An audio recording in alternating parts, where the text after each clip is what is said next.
قرآن قرآن قرآن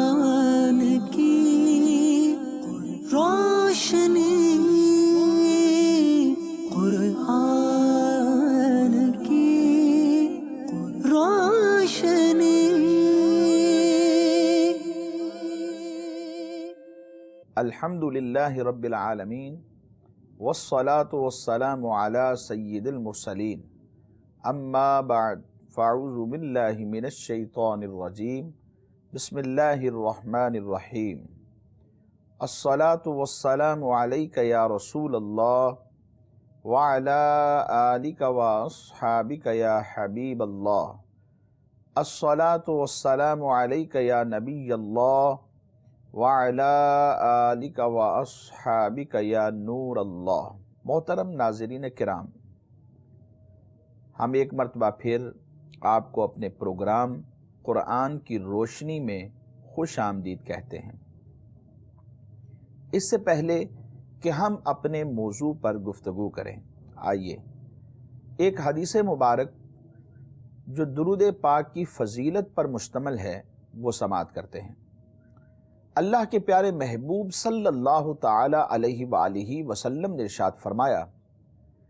کہ اللہ تبارک و تعالی کی خاطر آپس میں محبت کرنے والے جب باہم ملاقات کرتے ہیں اور مصافحہ کرتے ہیں، اور اس دوران حضور نبی پاک صلی اللہ تعالی علیہ وآلہ وسلم کی ذات گرامی پر درود پاک کا نذرانہ پیش کرتے ہیں، تو ان کے جدا ہونے سے پہلے دونوں کے اگلے اور پچھلے گناہ بخش دیے جاتے ہیں۔ صلو علی الحبیب صلی اللہ تعالی علی محمد صلی اللہ علیہ وسلم۔ ناظرین کرام، ہم اپنے آج کے اس پروگرام قرآن کی روشنی میں قرآن مجید فرقان حمید کی جس آیت مبارکہ کو تلاوت کرنے جا رہے ہیں، یہ آیت مبارکہ سورہ بقرہ کی ہے۔ اس میں اللہ تبارک و تعالی نے ہمیں بدلہ لینے میں حد سے تجاوز کرنے سے منع فرما دیا۔ چنانچہ ارشاد باری تعالی ہے، الشہر الحرام بالشہر الحرام والحرمات قصاص فمن اعتدى علیکم فاعتدوا علیہ بمثل ما اعتدى علیکم واتقوا اللہ واعلموا ان اللہ مع المتقین۔ ترجمہ کنز الایمان، ماہ حرام کے بدلے ماہ حرام اور ادب کے بدلے ادب ہے، تو جو تم پر زیادتی کرے اس پر زیادتی کرو اتنی جتنی اس نے کی، اور اللہ سے ڈرتے رہو، اور جان رکھو کہ اللہ ڈر والوں کے ساتھ ہے۔ مسلمانوں کو چونکہ حرمت والے مہینوں میں لڑنا نہایت ہی بھاری معلوم ہو رہا تھا، اس لیے ان کی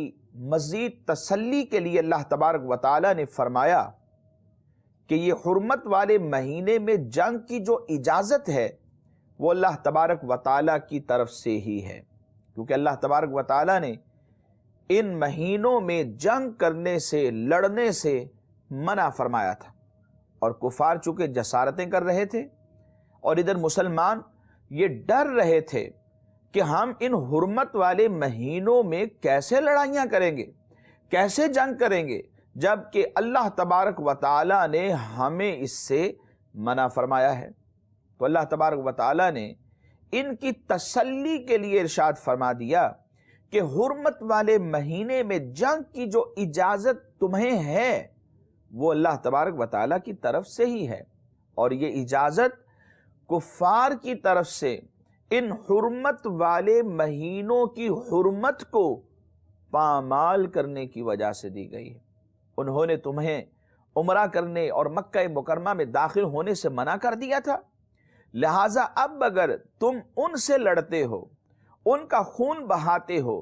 تو یہ حرم اور ماہ حرام کی بے حرمتی نہیں ہوگی، کیونکہ یہ اللہ تبارک و تعالیٰ کی طرف سے اجازت کے ساتھ ہوگا۔ اور یہ سب لڑائی اصل میں حرمتوں کو پامال کرنے کا بدلہ ہے، یعنی کفار نے حرمت والے مہینے میں فتنہ و فساد کر کے حرمتوں کو پامال کیا ہے، اور تمہارا جواب دینا اصل میں حرمتوں کا بدلہ لینا ہے، نہ کہ حرمتوں کو پامال کرنا۔ اس کو یوں سمجھ لیجئے کہ ایک شخص ایک طرف ڈاکو ہے اور دوسری طرف محافظ ہے۔ ڈاکو جسارت کر رہا ہے، لوگوں کے مال پر ڈاکے ڈال رہا ہے، خوف و ہراس میں ڈال رہا ہے یا فائرنگ کر رہا ہے، اور دوسری طرف محافظ اس کے اوپر فائر کرتا ہے یا اس کا جواب دیتا ہے۔ تو کہا کہ مجرم کا فعل جرم ہے، لیکن محافظ کا فعل یہ حفاظت اور ذمہ داری میں آئے گا، اور قاتل کے قتل کو زیادتی تصور نہیں کیا جائے گا، بلکہ اسے قصاص کہا جائے گا۔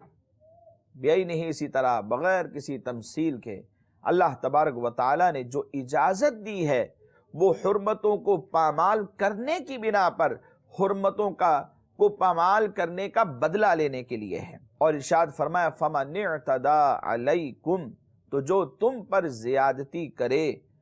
اتنی ہی تم بھی اس پر کر سکتے ہو کہ جتنی اس نے زیادتی تم پر کی تھی۔ اس میں اصل میں بات دراصل یہ تھی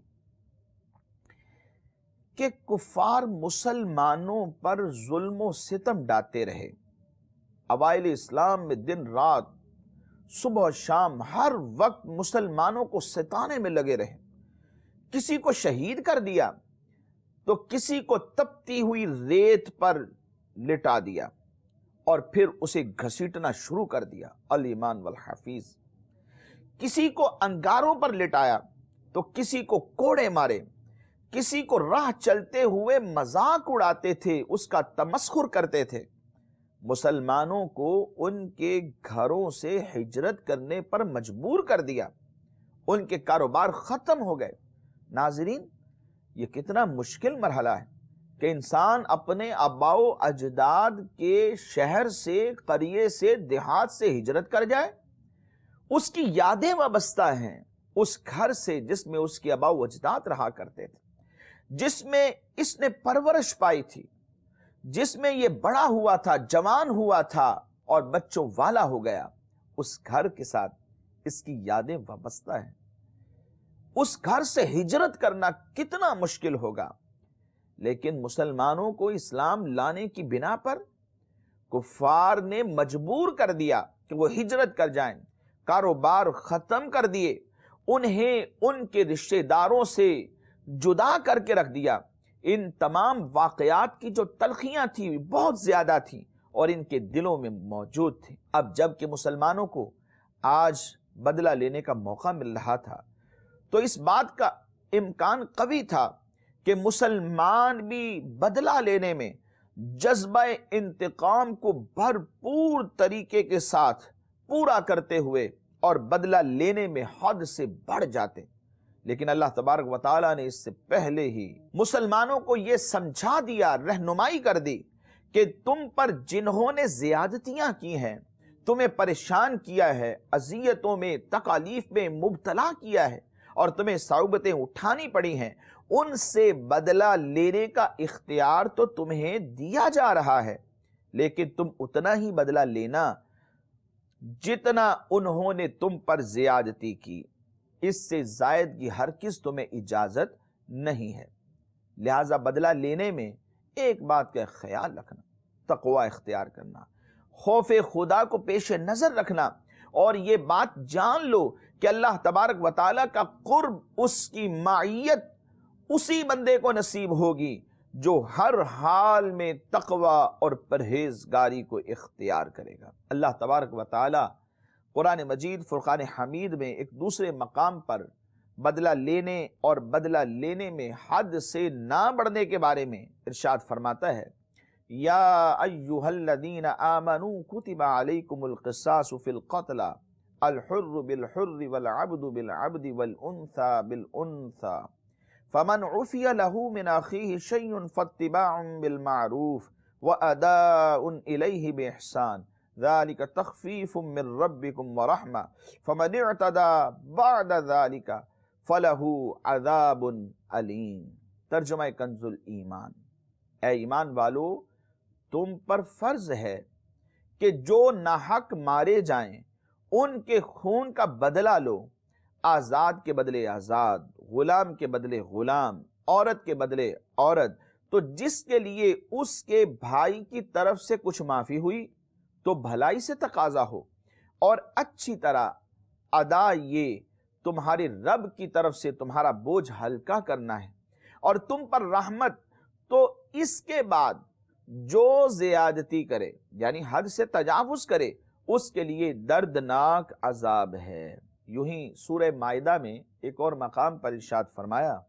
وَكَتَبْنَا عَلَيْهِمْ فِيهَا أَنَّ النَّفْسَ بِالنَّفْسِ وَالْعَيْنَ بِالْعَيْنِ وَالْأَنْفَ بِالْأَنْفِ وَالْأُذُنَ بِالْأُذُنِ وَالسِّنَّ بِالسِّنِّ وَالْجُرُوحَ قِصَاصٌ فَمَن تَصَدَّقَ بِهِ فَهُوَ كَفَّارَةٌ لَهُ وَمَن لَّمْ يَحْكُم بِمَا أَنزَلَ اللَّهُ فَأُولَٰئِكَ هُمُ الظَّالِمُونَ۔ ترجمہ کنز الایمان، اور ہم نے توریت میں ان پر واجب کیا کہ جان کے بدلے جان، اور آنکھ کے بدلے آنکھ، اور ناک کے بدلے ناک، اور کان کے بدلے کان، اور دانت کے بدلے دانت، اور زخموں میں بدلہ ہے۔ پھر جو دل کی خوشی سے بدلہ کرا دے تو وہ اس کا گناہ اتار دے گا، اور جو اللہ کے اتارے پر حکم نہ کرے تو وہی لوگ ظالم ہیں۔ ناظرین کرام،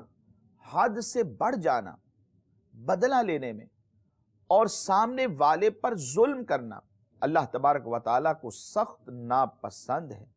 احادیث مبارکہ میں شدید وعیدیں اس بارے میں وارد ہیں۔ چنانچہ ابو داؤد شریف ابن ماجہ میں حضرت بریدہ رضی اللہ تعالیٰ عنہ سے مروی ہے، نبی کریم صلی اللہ تعالیٰ علیہ وآلہ وسلم نے ارشاد فرمایا کہ قاضی تین ہیں، ایک جنت میں، دو جہنم میں۔ جو قاضی جنت میں جائے گا وہ ہے کہ جس نے حق کو پہچانا اور پھر اس حق کے ساتھ فیصلہ کیا، یعنی جانتا ہے کہ اس جرم کی سزا یہ بنتی ہے، اچھے طریقے سے اس نے فیصلے کو سماعت کیا ہے، سماعت کرنے کے بعد حق کو جان لیا، اور جاننے کے بعد جو فیصلہ بنتا تھا ایز اٹ از وہی فیصلہ کیا، تو فرمایا وہ جنت میں ہے۔ اور جس نے حق کو تو پہچان لیا، یعنی جانتا ہے کہ اس کا فیصلہ یہ بنتا ہے لیکن فیصلہ حق کے خلاف کر دیا، فرمایا وہ جہنم میں ہے۔ اور جس نے بغیر جانے فیصلہ کر دیا، یعنی فیصلے میں کوئی جستجو نہیں کی، غور و خوض نہیں کیا، ادھر سنا، نہ جانا کہ اس کا جواب کیا بنتا ہے، بس اپنے تائیں جو دل میں آیا اس کے مطابق فیصلہ کر گزرا، تو فرمایا یہ شخص بھی جہنم میں۔ اس کی وجہ کیونکہ یہ زیادتی میں آتا ہے، یہ ظلم میں آتا ہے کہ بندہ حد سے تجاوز کر رہا ہے، یا حد میں کمی کرے گا، یا اللہ تبارک و تعالیٰ کے حکم کی خلاف ورزی کرے گا۔ ترمذی شریف اور ابن ماجہ میں حضرت عبداللہ بن ابی اوفا رضی اللہ تعالی عنہ سے مروی ہے، نبی کریم صلی اللہ تعالی علیہ وآلہ وسلم نے فرمایا قاضی کے ساتھ اللہ تبارک و تعالی ہے جب تک وہ ظلم نہ کرے، اور جب وہ ظلم کرتا ہے تو اللہ تعالیٰ اس سے جدا ہو جاتا ہے، یعنی اس کی تائید، اس کی رحمت اس بندے سے دور ہو جاتی ہے، اور شیطان اس کے ساتھ ہو جاتا ہے۔ ناظرین کرام، خود غور کیجئے کہ جب شیطان اس قاضی کے ساتھ ہو جائے گا، شیطان کی مدد اس قاضی کو مل جائے گی، تو وہ کیا فیصلے کرے گا؟ رب کی رحمت سے دور ہے، اللہ کی تائید اس کو حاصل نہیں، وہ یقیناً جرم کرے گا، زیادتی کرے گا، ظلم کرے گا، گناہ کرے گا، ایمان والوں کو اذیت میں مبتلا کر دے گا، نہ حق فیصلے کرے گا، اللہ کی رحمت سے پہلے سے ہی دور ہے، اور شیطان نے اس کی غفلت کی وجہ سے اس کے دل کے اندر وساوس ڈال دیے ہیں، اور گناہ پر اس کو ابھار دیا ہے، رشوت کا لین دین کرنے لگا ہے، اور دیگر گناہوں کے اندر مبتلا ہو کر تباہی اور بربادی کے عمیق گڑھے کی طرف چل پڑا ہے، ظلم کر رہا ہے، اللہ اس کے ظلم کی وجہ سے اس سے ناراض ہے۔ حضرت عبداللہ بن عباس رضی اللہ تعالی عنہما سے مروی ہے، حضور نبی پاک صلی اللہ علیہ وسلم نے ارشاد فرمایا کہ قاضی جب اپنے اجلاس میں بیٹھتا ہے 2 فرشتے اترتے ہیں جو اسے ٹھیک راستے کی طرف جانے کی ہدایت کرتے ہیں، راستہ بتاتے چلتے ہیں اور توفیق بھی دیتے ہیں، رہنمائی بھی کرتے ہیں جب تک کہ وہ ظلم نہ کرے، اور جب ظلم کرتا ہے تو چلے جاتے ہیں اور اسے چھوڑ دیتے ہیں۔ ناظرین کرام، ہمیں بھی چاہیے جن کے پاس فیصلے آتے ہیں،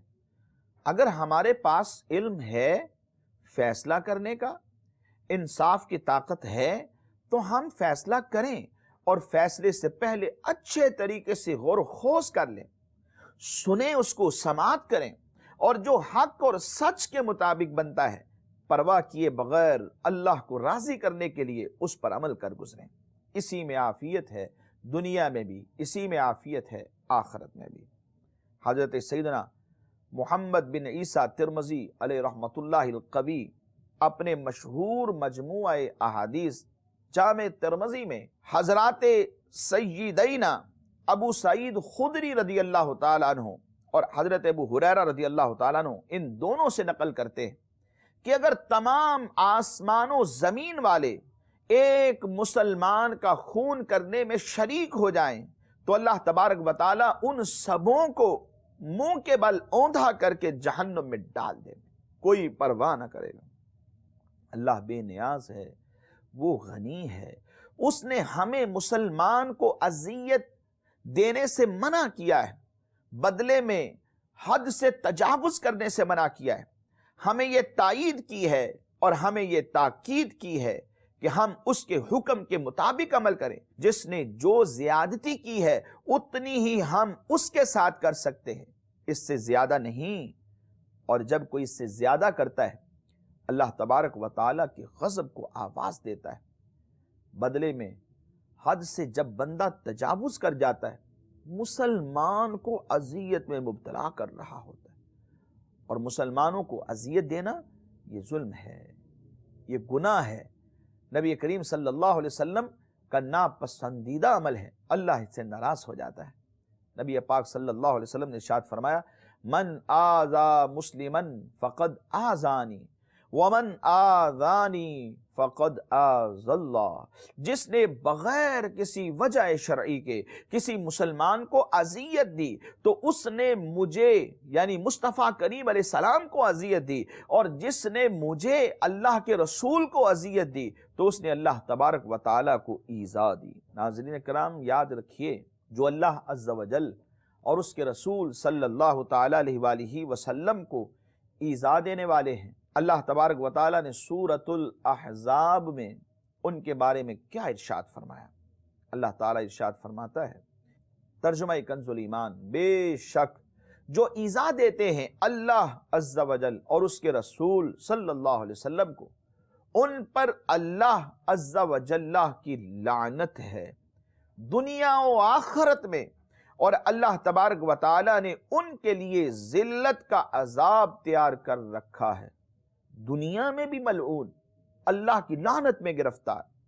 اور آخرت کے اندر بھی لعنت کا توق ان کے گلے میں ڈالا ہوگا۔ اور پھر ان کے لیے صرف یہی نہیں بلکہ آخرت کا جو عذاب ہے وہ ان کے لیے تیار رکھا ہے، دردناک عذاب ہوگا، لوگ دیکھیں گے، پہچان جائیں گے کہ یہ وہ شخص ہے کہ جو اللہ عز و جل اور اس کے پیارے محبوب صلی اللہ علیہ وسلم کو اذیت دیا کرتا تھا، ایذا میں مبتلا کیا کرتا تھا۔ حدیث مبارک میں ارشاد ہوا، مسلمان کے لیے یہ جائز نہیں کہ دوسرے مسلمان کو اذیت۔ ناظرین کرام، اذیت کا مطلب صرف یہی نہیں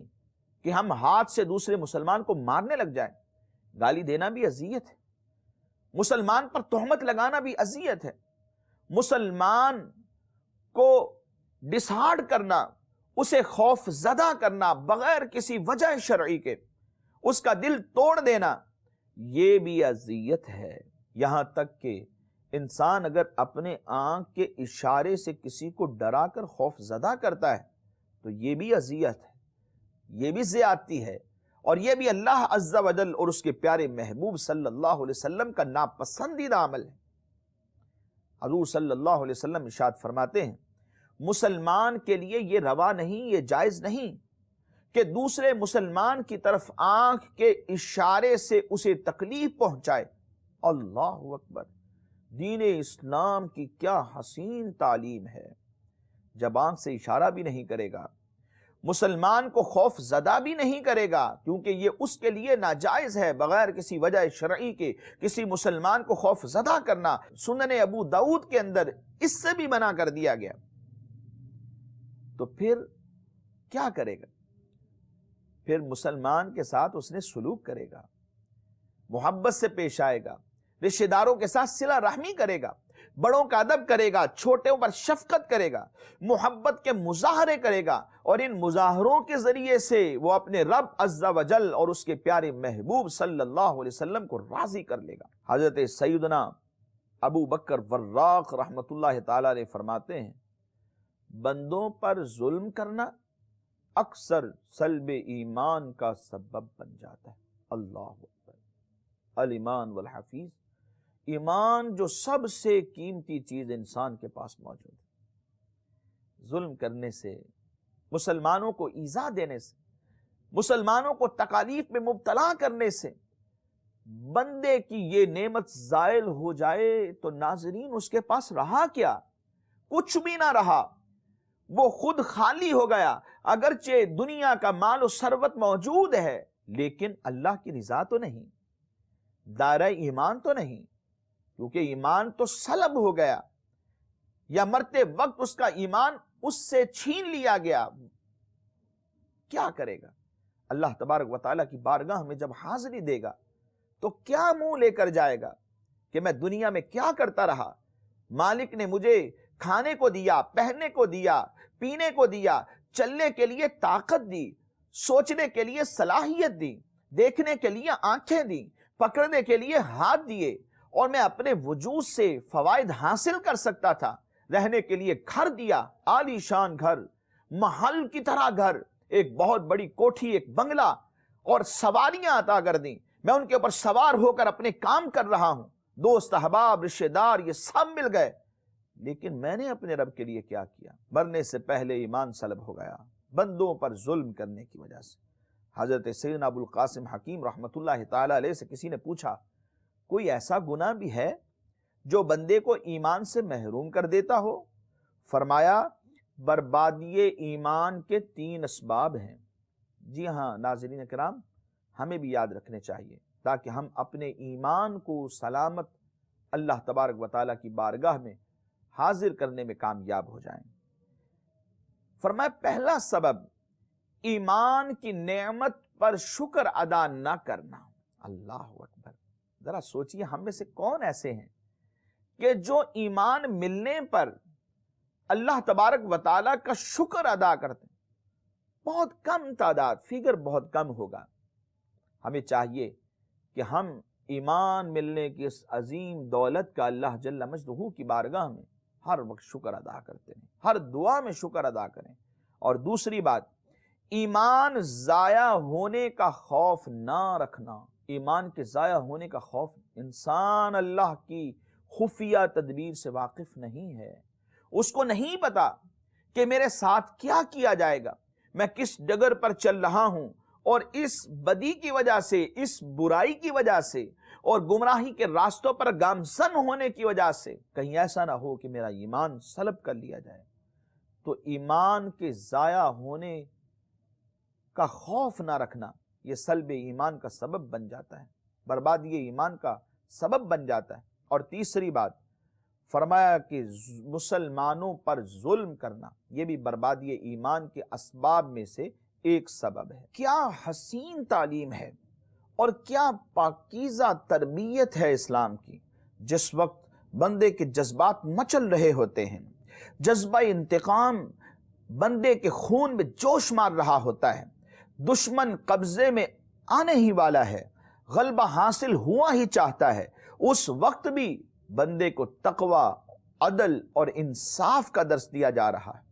اسے زیادتی سے منع کیا جا رہا ہے۔ کہا، جتنی زیادتی اس نے تم پر کی ہے تم بھی اتنی ہی کر سکتے ہو، اس سے زیادہ نہیں کر سکتے۔ کیا روئے زمین پر کوئی دوسرا دین ایسا ہے، کوئی ایسا قانون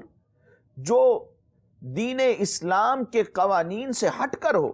جو اپنے ماننے والوں کو اس طرح کے اعلیٰ اخلاق اور پاکیزہ کردار کا درس دیتا ہو؟ ہرگز نہیں۔ یقیناً یہ صرف اسلام ہی ہے، بلکہ خود حضور نبی پاک صلی اللہ تعالی علیہ وآلہ وسلم اپنے دشمن کو معاف کر دیا کرتے تھے اور بدلہ لینے سے منع فرمایا کرتے تھے۔ مسلمانوں کو مسلمانوں کے ساتھ بہیو کیسا کرنا چاہیے؟ حضرت سیدنا ابو ہریرہ رضی اللہ تعالیٰ عنہ سے مروی ہے، سرکار دو عالم صلی اللہ تعالی علیہ وآلہ وسلم نے ارشاد فرمایا، 3 باتیں جس شخص کے اندر موجود ہوں گی، اللہ تبارک و تعالیٰ قیامت کے روز اس کا حساب آسان فرمائے گا اور اس کو اپنی رحمت کا صدقہ جنت میں داخل فرمائے گا۔ اللہ اکبر! رب کی رحمت کے کیا کہنے کہ بندے میں 3 باتیں موجود ہیں اور اللہ جل مجدہ اپنی رحمت سے اسے جنت میں داخل فرمائے گا، اور روز محشر جو سختی کا دن ہے، نفس نفسی کا عالم ہوگا، اور بھائی بھائی سے اس روز بھاگ رہا ہوگا، والدین اولاد سے، اولاد والدین سے، دوست احباب اپنے دوست احباب سے بھاگ رہے ہوں گے۔ یوم یفر المرء من اخیہ وامہ وابیہ وصاحبتہ وبنیہ لکل امرئ منہم یومئذ شأن یغنی۔ اس روز بھی ان بندوں کا حساب اللہ تبارک و تعالی بہت آسانی سے فرمائے گا اور اپنی رحمت کا صدقہ جنت میں داخل کرے گا۔ آئیے جانتے ہیں وہ 3 لوگ کون سے ہیں۔ صحابہ کرام علیہم رضوان نے جب عرض کیا، یا رسول اللہ صلی اللہ علیہ وسلم، وہ 3 باتیں کون سی ہیں؟ وہ 3 لوگ کون سے ہیں جن میں وہ اوصاف پائے جائیں، اور وہ اوصاف کیا ہے تاکہ ہم بھی اس پر عمل کریں؟ تو نبی پاک صلی اللہ علیہ وسلم نے فرمایا، جو تمہیں محروم کرے تم اسے عطا کرو۔ تو جسے محروم کیا جائے اور وہ عطا کرنے والا بن جائے، قیامت کے روز اس کا حساب آسان ہوگا، اللہ کی رحمت سے جنت میں داخل ہوگا۔ دوسری بات، جو تجھ سے تعلق کو توڑ دیتا ہے، تم آگے بڑھ کر اس سے تعلق کو جوڑ لیا کرو، مضبوط کرو۔ اور فرمایا، جو تم پر ظلم کرتا ہے تم درگزر کرو، اسے معاف کر دیا کرو۔ حضرت سیدنا ابی بن کعب رضی اللہ تعالیٰ عنہ سے روایت ہے، سرکار دو عالم صلی اللہ علیہ وسلم نے ارشاد فرمایا، جسے یہ پسند ہو کہ اس کے لیے جنت کے اندر ایک محل بنا دیا جائے اور اس کے درجات کو بلند کر دیا جائے، اسے چاہیے کہ جو اس پر ظلم کرتا ہے یہ اسے معاف کر دے، اور جو اسے محروم کرتا ہے آگے بڑھ کر اس کو عطا کیا کرے، اور جو اس سے تعلق کو توڑ دیتا ہے یہ آگے بڑھ کر اس کے ساتھ اپنے تعلق کو مضبوط کر لے۔ ناظرین کرام، معاف کرنے سے عزت بڑھ جاتی ہے۔ جی ہاں، حضور نبی پاک صلی اللہ تعالی علیہ وآلہ وسلم فرماتے ہیں، صدقہ دینے سے مال کم نہیں ہوتا، اور بندے کا قصور معاف کرنے سے اللہ تبارک و تعالی کی بارگاہ میں اس کی عزت بڑھ جاتی ہے، اور جو اللہ تبارک و تعالی کے لیے تواضع یعنی عاجزی اور انکساری کرے گا تو اللہ تبارک و تعالی اس بندے کو بلند فرمائے گا۔ حضرت موسیٰ کلیم اللہ علی نبینا و علیہ الصلاۃ والسلام نے اللہ تبارک و تعالیٰ کی بارگاہ میں عرض کی، اے رب اعلیٰ عز و جل، تیرے نزدیک کون سا بندہ زیادہ عزت والا ہے، جو سب سے زیادہ معزز ہو، وہ کون ہے؟ تو اللہ تبارک و تعالیٰ نے حضرت موسیٰ علیہ السلام سے کلام کرتے ہوئے فرمایا کہ اے پیارے کلیم، وہ جو بدلہ لینے کی قدرت کے باوجود معافی کو اختیار کرے، وہ میرے نزدیک سب سے زیادہ معزز ہے۔ یعنی تمام راستے کھلے ہوئے، بندہ چاہے تو بدلہ لے لے، ہاتھ ڈالے، جو چاہے کر لے، لیکن باوجود اس کے یہ بندہ معاف کر دیتا ہے، معافی کو اختیار کرتا ہے، تو فرمایا اللہ تبارک و تعالیٰ کی بارگاہ میں یہ سب سے زیادہ معزز شخص ہے۔ حضور صلی اللہ علیہ وسلم فرماتے ہیں، تم لوگ نقال نہ بنو کہ کہو اگر لوگ مجھ سے بھلائی کریں تو میں بھی بھلائی کروں گا، اور اگر وہ ظلم کریں گے تو میں بھی ظلم کروں گا۔ فرمایا لیکن اپنے نفس کو قرار دو کہ لوگ تم سے بھلائی کرتے ہیں تم بھلائی کرو، اور لوگ برائی کرتے ہیں تم ظلم نہ کرو۔ ناظرین کرام، ہمارے اسلام کا اعلیٰ درجہ یہ ہے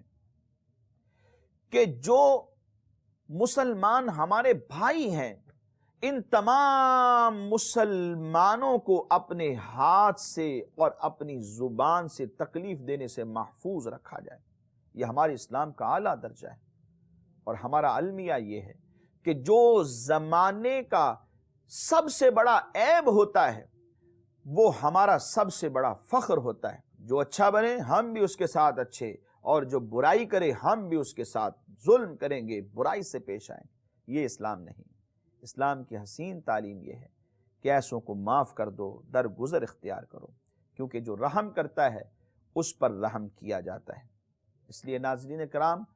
ہم سب کو چاہیے کہ ہم حضور نبی پاک صلی اللہ علیہ وسلم کی سنت کے مطابق اپنی زندگی کو بسر کریں، اور حضور کی زندگی روز روشن کی طرح ہمارے سامنے واضح ہے، اور اللہ نے بھی اسی کا حکم دیا۔ ہم عمل کریں گے، اللہ تبارک و تعالیٰ کی بارگاہ میں سرخرو ہو جائیں گے، اور یہی ہمارا مقصد ہے کہ رب کی بارگاہ میں سرخرو ہو جائیں۔ جب رب راضی ہو جائے گا، دنیا بہتر ہوگی، آخرت میں بھی ایک مقام ہوگا۔ ناظرین کرام، ہمارا آج کا پروگرام قرآن کی روشنی میں اس کا وقت ختم ہوا چاہتا ہے۔ آئندہ تک کے لیے آپ سے اجازت چاہتے ہیں اور دعا کرتے ہیں اللہ تبارک و تعالی ہم سب کو جو کچھ سنا ہے قرآن اور حدیث کے مطابق چلتے ہوئے اس پر عمل کی توفیق نصیب فرمائے۔ آمین بجاہ النبی الامین صلی اللہ تعالی علیہ وآلہ وصحابہ وبارک وسلم۔ قرآن